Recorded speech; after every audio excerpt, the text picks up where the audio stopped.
അമിത്ഷായുമായി നടത്തിയ കൂടിക്കാഴ്ചയ്ക്ക് ശേഷം വെള്ളാപ്പള്ളി നടേശൻ നടത്തിയ പരാമർശങ്ങൾക്ക് ദേശാഭിമാനി ലേഖനത്തിൽ പിണറായി വിജയൻ അക്കമിട്ട് മറുപടി പറയുന്നുണ്ട്. മണ്ഡൽ കമ്മീഷൻ റിപ്പോർട്ട് നടപ്പാക്കിയ ദേശീയ മുന്നണി സർക്കാരിനെ അട്ടിമറിച്ച പാർട്ടിയാണ് ബി. ആ പാർട്ടിയുമായി കൈകോർക്കാൻ വെള്ളാപ്പള്ളിക്ക് കഴിയുമായിരിക്കും. എന്നാൽ സാധാരണ SNDP പ്രവർത്തകന് അതിന് കഴിയില്ലെന്ന് പിണറായി പറയുന്നു. പിന്നോക്കക്കാരും ദളിതുകളും ആക്രമിക്കപ്പെട്ട ഇടങ്ങളിലൊക്കെ BJPയും VHPയും സവർണ വർഗീയ ശക്തികൾക്കൊപ്പമായിരുന്നുവെന്ന് മറക്കരുത്.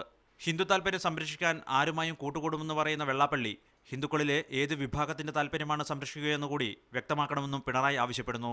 SNDP കമ്മ്യൂണിസ്റ്റുകാരോട് ഒരിക്കലും താൽപര്യം കാട്ടിയിട്ടില്ല. എന്നാൽ ഈഴവ സമൂഹത്തിന് കമ്മ്യൂണിസ്റ്റുകാരോട് താൽപര്യമുണ്ട്. കമ്മ്യൂണിസ്റ്റുകാർ അധികാരത്തിലിരുന്നപ്പോൾ സമുദായത്തിന് ഒരു ഗുണവും കിട്ടിയില്ലെന്ന് പറയുന്ന വെള്ളാപ്പള്ളി കാർഷിക ബന്ധ നിയമവും ഭൂപരിഷ്കരണ നിയമവും മറക്കരുത്.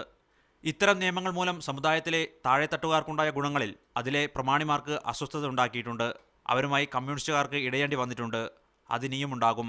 സമുദായ പ്രമാണിമാർക്കുണ്ടാകുന്ന അസ്വസ്ഥത താഴെത്തട്ടിലുള്ളവരുടെ പറ്റിലെഴുതേണ്ടെന്നും ലേഖനം പറയുന്നു. ഇത്തരം ചരിത്ര വസ്തുതകളൊക്കെ മറന്നാലേ വെള്ളാപ്പള്ളി നടേശൻ പറയുന്നത് അദ്ദേഹത്തിന്റെ സമുദായ അംഗങ്ങൾക്ക് പോലും ഉൾക്കൊള്ളാനാകൂവെന്നും പിണറായി വിജയൻ പറയുന്നു.